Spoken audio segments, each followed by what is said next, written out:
Paul was writing to the Corinthian church and every Christian that would come afterwards, and he said it like this in 2 Corinthians, the 8th chapter.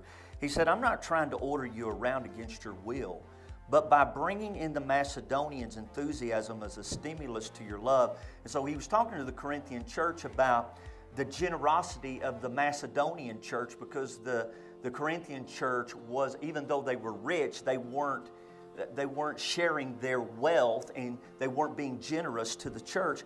And he said, I'm hoping to bring the best out of you. You're familiar with the generosity of our Master, Jesus Christ.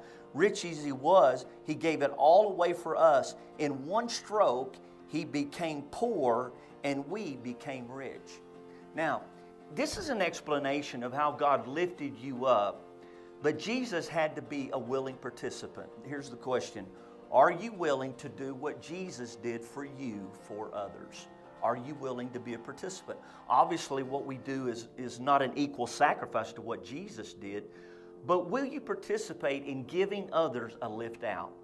John Wesley wrote this. He said, do all the good you can, by all the means you can, in all the ways you can, in all the places you can, at all the times you can, to all the people you can, as long as you can. One of the things John Wesley said is wherever God's Spirit is present, people give.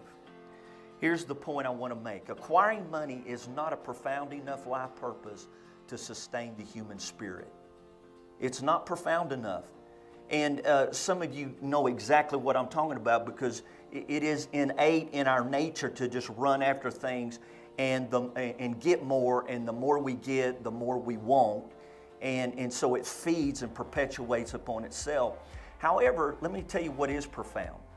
Realizing that we can participate with God in lifting people out of sin, out of despair, into a better life, into eternal life. And knowing this leads to generosity. I want to leave you with this next move today. Think about how your generosity can change others' lives.